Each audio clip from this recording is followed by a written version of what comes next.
This is the Red Sox POSTCAST, your instant game reaction for the Boston Red Sox, part of the Locked On Podcast Network. Your team every day. 5-game losing streak is over. 6-game road losing streak is over. And you know what we get to do on this Friday night? We get to talk about a Red Sox victory. A Red Sox winner. They take the opener in Atlanta against the Braves. And with that, we welcome you to our latest Locked On Red Sox postcast. I'm Steve Lennox, longtime play-by-play announcer and storyteller, calling over 1,000 games in the minor leagues. Spent one glorious Saturday in the show calling Padres-Dodgers from Dodger Stadium for ESPN Radio just a few years ago. Ellis Burks, to this day, still one of my all-time favorite Boston Red Sox players. We are providing reaction to every Red Sox game on the Locked On YouTube channel, as well as the Locked On Red Sox podcast feed, which you know is free and available wherever you get your podcast. On our latest Locked On Red Sox postcast, we're going to talk about Abraham Toro. Boy, was I wrong, and I'll be the first to admit it, because I was wrong. I'm loving Abraham Toro right now. Lucas Giolito into the 5th inning. Bullpen took it from there, and the Red Sox able to add on to a lead. And here is the storyline of the night from Atlanta. Story goes deep. We do want to hear from you. Our everydayers and our first-timers join the conversation, watching live with us on the Locked On Red Sox YouTube channel. First, thank you. Hit that comment button. Join the Red Sox conversation. You can also follow me on the X at Lennox on Baseball, where we can continue to talk baseball and Red Sox baseball. Latest episode of the Locked On Red Sox postcast brought to you by FanDuel. Right now, new customers can get $200 in bonus bets when your first $5 bet wins. So Lucas Giolito and Grant Holmes. Giolito coming off a strong outing last time out, down 1-0 after one. And the Red Sox, Grant Holmes I've been impressed with. Does a nice job for them. And they just lost one of their top young talents for at least a year with Tommy John surgery, as A.J. Smith-Schwarber is going to be out. He had that injury in the series against Philadelphia, leading into this series against the Red Sox at Truist Park in Atlanta. But Grant Holmes, he'll battle for you. First inning, Giolito battled, gave up a leadoff single to Ronald Acuna Jr., and then Matt Olson, who has owned Giolito in his career with an RBI base hit. Throw to the plate by Abreu. Looked like they had the runner cut it down at the plate. Narvaez could not handle the throw. E9 second and third. And Giolito did a nice job. Threw 28 pitches in that first inning, but left runners at second and third. Red Sox leaving runners on first base. On base against Grant Holmes over the first 3 innings. But in the 4th inning, it finally happened. You know it was going to happen sooner or later.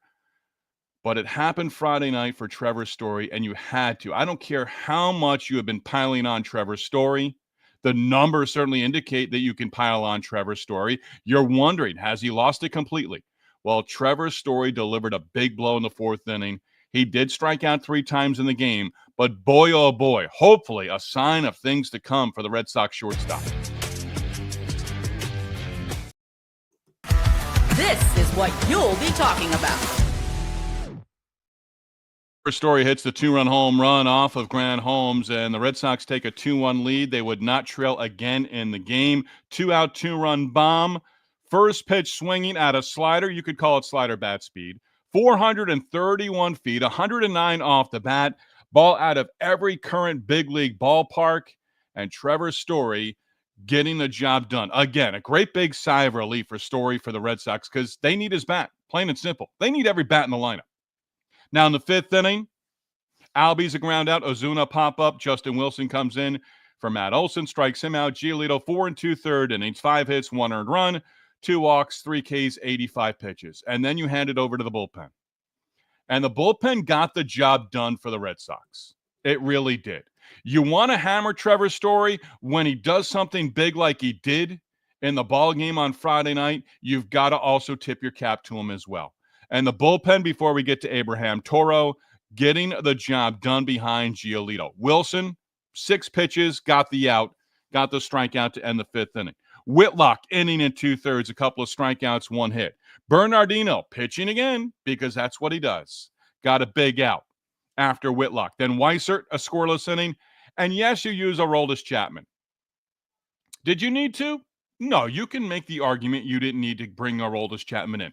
But in a 4-run ball game after the Red Sox got 2 in the top half of the ninth inning against the Braves bullpen, you know what? Go to your guy. Non-save situation, don't care. You didn't want anything to do with Acuna or Albies or Osuna coming to the plate as the tying or potential winning run. So Chapman, listen to the game on radio. Don't have Apple TV. Will Fleming, Will Middlebrooks, and Lou Merlone on the Red Sox broadcast. Entertaining as always. But basically, they were talking about Chapman, not throwing 100, 102 every single fastball, mixed in a slider, and that's a nasty pitch. Struck out the first 2, got a ground ball out. Game over, 5-1 victory. 5-game losing streak is over. Celebrate the win. I don't know if this is a thing to if this is a positive where they can build on it. Hey, Atlanta's sort of reeling right now. You're not going to see Spencer Strider against Garrett Crochet on Sunday. Crochet will go. Strider's going to be pushed back a day to give him an extra day's rest. Understand that. And you're going to get Bryce Elder as well. Now, Elder's a guy like Brady Singer. He's like a lot of young pitchers at the big league level, still trying to establish himself. He can go out there and give you 6 innings and give up less than 3 runs, or he can go out there and be done in the 4th inning. We'll see. That's Sunday. But you win the opener, and you go from there. So, as I said in the open, and as I have in the rundown as well, I was wrong. And Abraham Toro is starting to grow on me. 3 base hits, knocked in a run for the Red Sox, as well as Toro comes through in a big way. 3 hits and a 2-out RBI to make it a 3-1 ball game. That for Toro in the 6th inning. And then the play we're going to talk about in just a moment, but we're going to get into your comments here. But the Red Sox, again, end a losing streak. 2 more in Atlanta. It's a team that is scuffling right now. I think they've lost 7 of their last 9. Picked up a victory in Game 2 of the doubleheader against the Phillies. Now, you could say also they got in 2 o'clock, 2:30 this morning, Thursday morning, Thursday into Friday morning. They were dead tired. Okay, don't care. Everyone's got that in the big leagues. Day game on Saturday. Clinch the series on Saturday. You got Walker Buehler on the mound against Schwellenbach. Clinch the series, have an opportunity for a series sweep, and let Garrett Crochet make a start on Sunday without the team losing in the previous game, because that's happened an awful lot this year. To your comments we go. Who's leading us off? Austin, let's go. Yeah. I'm not overly giddy, but I like the win. And a win in Atlanta, and that's baseball. The Red Sox did a lot of good things. That was a fun game to watch. And as they get the runs in the 9th inning, the little insurance, outstanding. Story, big 2-run home run. Toro, RBI double. Devers, your big hitter, comes through in the 9th inning with the bases loaded where you can't pitch around him. That's baseball. That's winning baseball right now. Now, do you want 4 1/3 out of your bullpen every game? No. Even Lou Merlone, Will Middlebrooks with Will Fleming mentioned it, and they mention it all the time because it's something. If that wasn't Olson in the 5th inning, Giolito probably gets that next batter. And then if he gets through the 5th inning, maybe he gets the 6th inning because he was at 85 pitches. If he was at 90 pitches, he went 99 last time, check the number, with 7 scoreless against the Orioles. But if he could have gotten you 5, just that one more out, if it were anyone else except Olson who has owned him, maybe he gets that one more batter. And the win, it doesn't bother me anymore. Alex Cora is going to do it. Alex Cora is going to make the decision. And immediately after Giolito got that 5th out, or the 2nd out in the 5th inning, that was it for him. And again, it was going to be a long night for the bullpen. And they got the job done. Now, it didn't look like they were going to get the job done. Adam Baum, finally, a dub. Still too many strikeouts. Way too many strikeouts. 14 total and just 2 walks. It doesn't seem like it's going to change. I mean, the Mariners last year struck out a ton. The Red Sox were right there last year. I don't know what they finished. They were definitely top 5. Man, 10-plus strikeouts, it seems like almost every game. And they go in stretches, too. There might be a couple of games where they have single-digit strikeout totals on the offensive side, but sometimes it seems like they come in waves as well. Baconator Sr., love the name.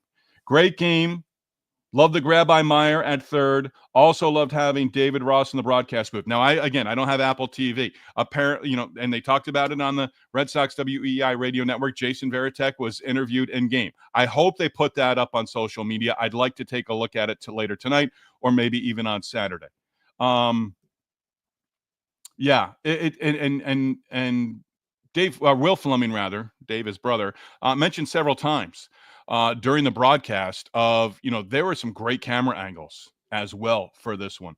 But it looked like the Red Sox were going to sort of throw the ball around a little bit. That seventh inning, Luke Williams leads off with a double. Acuna, count was 3-0. He ended up grinding out on a 3-2 pitch. And then Matt Olson, Story's throw pulling Toro off the bag. Toro throwing to the plate. Looked like an E6 and an E3, allowing Ozuna to get to third. But they went to a review, and the call was overturned. Toro kept his foot on the bag as he went to the right field side of the first base bag to take the throw from Story. Somehow, some way, he stayed on the bag.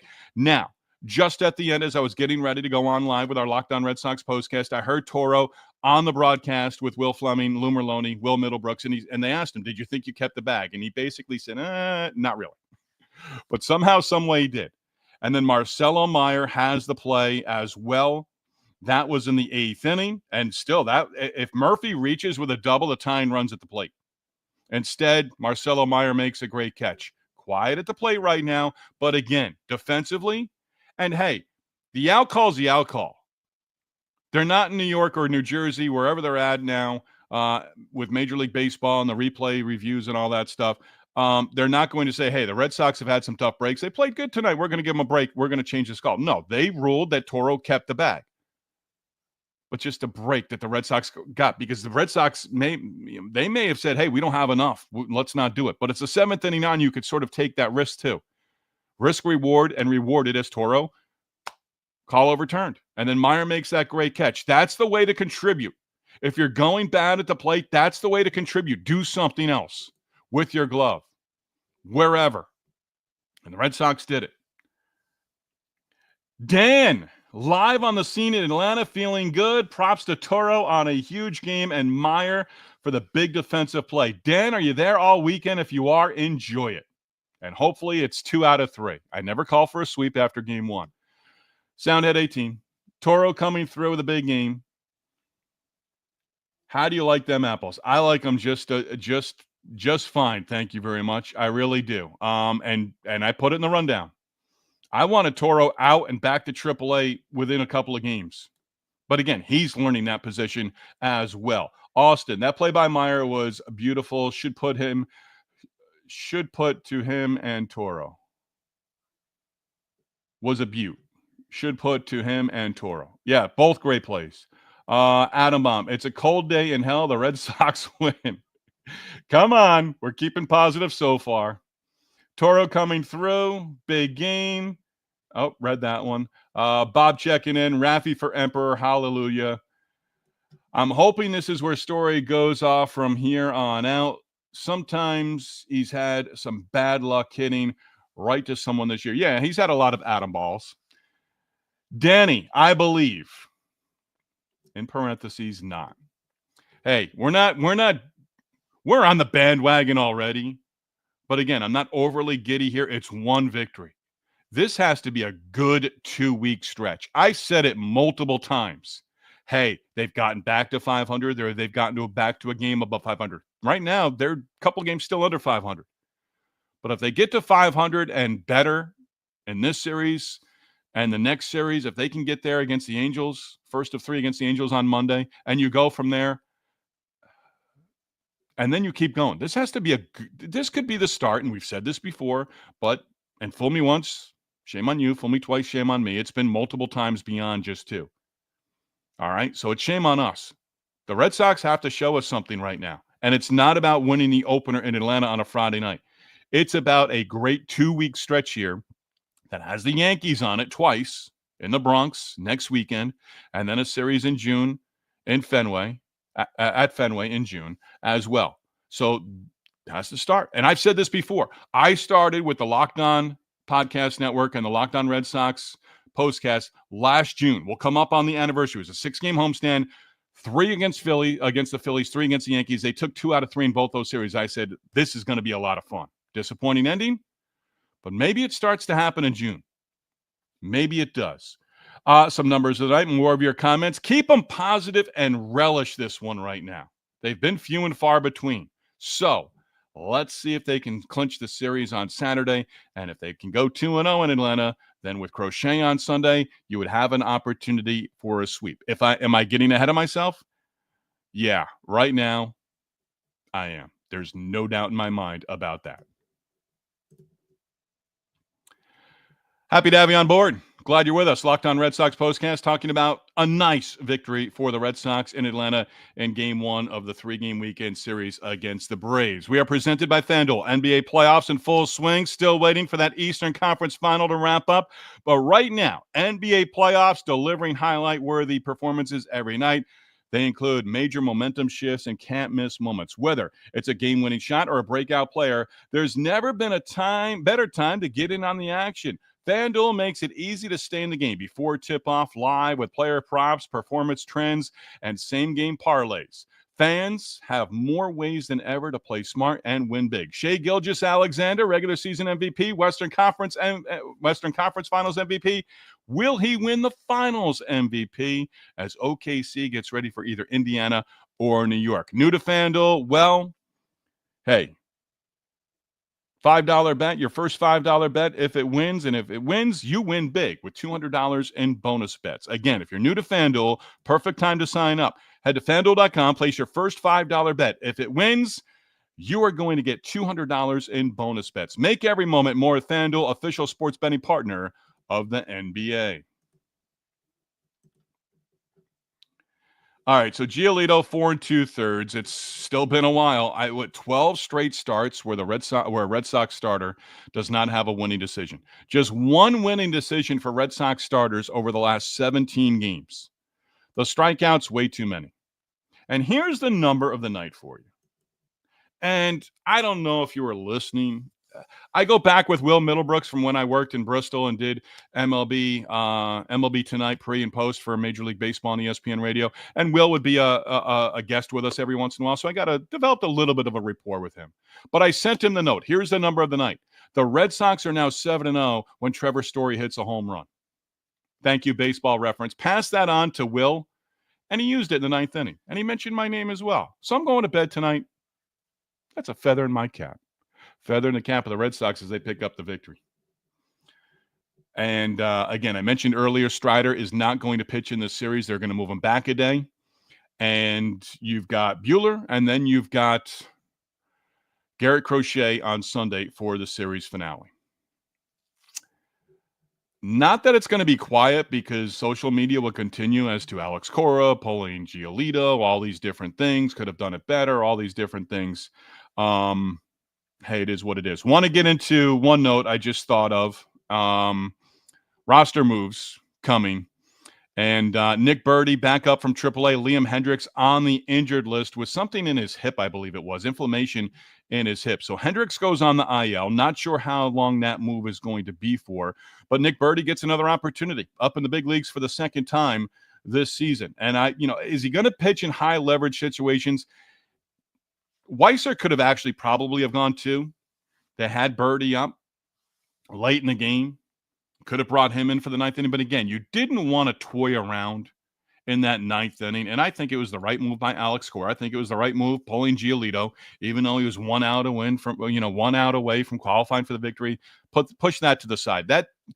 It's going to be hard for me not to make that part of a conversation when a starter goes 4 2/3. But it's going to take some time. But that's the move to make. And then Chapman was the move to make even in a non-save situation. It really was. So you see him on Sunday. You've got Slayton set up. You've got Burdi set up. And you sort of go from there as well. Justin Wilson, our hero for the bullpen. That from James. Yeah, they all were. 4 1/3 scoreless. And credit to Chapman. First blown save of the season in the Milwaukee series. Comes back 1-2-3. Just doesn't mess around in that 9th inning. Danny, Toro looking legit as he gets comfortable. Hey, he's been in the big leagues. And again, called up, Casas goes down. He comes up. Hey, here's a first baseman's glove. Go learn the position. This guy's going to, it seems like he's going to do some things. And again, just like last year with Dom Smith, I was ready to run him out. DFA him, put him back, let him go. But Abraham Toro is growing on me. And you'll take it. Serviceable to a tick or two above average at first base. That's where you want him to get to. And let's see if they put some more time in with him at first base. Now, Christian Campbell, back home in the Atlanta area, grew up just outside of Atlanta, might see some time at first base with Garrett Crochet on the mound. Now, you think Crochet is going to, end up with 8-9 strikeouts, maybe not a lot of ground ball outs, maybe some outs in the air, so where you can put Campbell at first base on a Crochet start. Dan, they were shooting off fireworks after every Red Sox strikeout. They might run out by Sunday. Thank you, Dan. Did not realize that. I guess I didn't hear that on the radio. I mean, after a home run, yeah, but Red Sox pitchers kept Atlanta in the ballpark. All weekend, baseball vacation, great park. Dan, enjoy it. And keep checking in with us as well.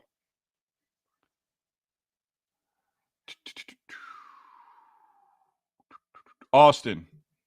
Man, 98.5 enjoyed making fun of Liam today. Some diagnosis your grandma has. Okay, yeah. He's got a hip issue right now. Yeah, I'm not going down the 98.5 road. Austin, I hope you enjoy 98.5. I don't really listen. Where I'm at in Connecticut, I've got to put it on my phone if I'm in my car. I listen to EEI on occasion. I listen to 98.5 when the Celtics season is in play. Those guys are all going, I said it on Twitter today, and I know I don't have a big following, but I appreciate the following I have on Twitter, at Lennox on Baseball, by the way. You know what? All we want to do as fans nowadays is complain. Go away, walk away, run away. I love the audience we have here. We're growing. I love the people who come on board with us. I appreciate it every single time. I do not want to take it for granted. But it's just the negative every single day.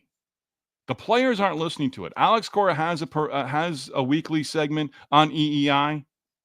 I give him credit for going on there because he's going to be asked the questions that he may not even be able to answer. Roman Anthony this week. He's not just knocking on the door. He's knocking the door over. And you're not getting me off Alex Cora. You're just not. There's nothing anyone can say that tells me there's a better option than Alex Cora with this team. Just not there. Adam, any updates on Noda? No, I don't. I think he's been in the lineup a handful of times at AAA Worcester, but nothing there right now. And I think probably more pop than Toro, but also more strikeout, more swings and misses. Do you need another guy in the lineup with a lot of swing and miss right now? That's what I would think about Noda in this situation. Ed Toro right now, if this is the start where he's starting to really feel comfortable, a 3-hit game, big RBI double to add on to a 2-1 lead, you got to ride that. You got to ride that for as long as it goes. Meyer, little scuffle at the plate right now. Narvaez, I've already said it. He's turned into your number one catcher, but it's not going to be 50-50, but you've got to protect him any way possible. Couple more. Austin D. Truly, after the Casas injury, I thought about trading for Dominic Smith again. Guy did his job. Yeah, I think he's at AAA with the Yankees. Soundhead 18 just followed on X. Thank you. Appreciate that. One more from Danny. I don't get commentary about how it's a mess at first base since Casas went down.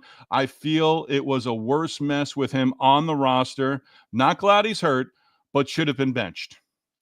Hey, there's no argument to me. They had no options right away with Casas going down the way he did. Out immediately. It wasn't like a IL stint like last year. They had nothing behind him. Sogard, Toro, neither one of these guys are everyday first basemen. Now Campbell might get a shot there as well. They didn't have a backup. Grandal is still down there too, and I think Grandal has to be talked about in the sense of, is Grandal going to come up? Can he get behind the plate? Devers plays every day in that DH role. Hard to say that a DH needs a day off, and especially the way he's going now, he stays in the lineup. every single day. So you don't have options at the DH spot. But Grandal is still down there. I think he could help this lineup. And I think, again, he's not going to catch every day. You don't want to wear him down either. He's got some usage on the tires. But these guys, they threw them into that first base position. Last homestand, Christian Campbell. Hey, I'm not doing anything at the plate right now. Hey, why don't you go over and learn first base? Take your mind off hitting. I don't know. Campbell's coming around. And I don't know if I'm the only one. This is where we're going to close out. Cedar Rafaela, again, there are some at-bats where he just drives you nuts. But I think Cedar Rafaela, you've moved guys around in this lineup. How come Cedar Rafaela can't come out of that number 9 spot? Has that question been asked? Because I'm asking it. I've asked it a couple of times. Hits well with runners on base, hits well with runners in scoring position. Give him more opportunities with guys on base up in the lineup a little bit. Where do you move him? Just move him out of that 9 spot. Just see if it happens for a couple of games. Hey, we're going to move you. We want to see you in RBI situations. We want to see you with runners on base.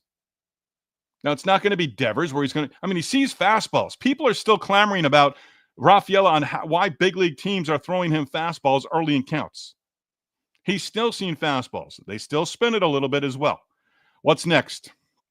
Where are we going here? At bat of the day. You can say it's the Trevor Story home run, and it certainly was. But this is one of those few games where I really felt like there were multiple at-bats of the game.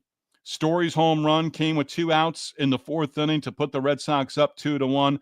They did not trail again in the game as they pick up the victory. But Giolito against Acuna in the 4th inning, 2nd and 3rd, 2 down, 8 pitches during the at-bat. Giolito won the battle as he struck him out and ended the inning, and that left 2 runners stranded. 76 pitches for Giolito through the first 4 innings. But that was a big strikeout. But Trevor Story at-bat of the game, the 2-run home run that put the Red Sox in front, his 7th home run of the season. And as I mentioned, the Red Sox now a perfect 7-0, a lucky 7-0 when Trevor Story goes yard on the season.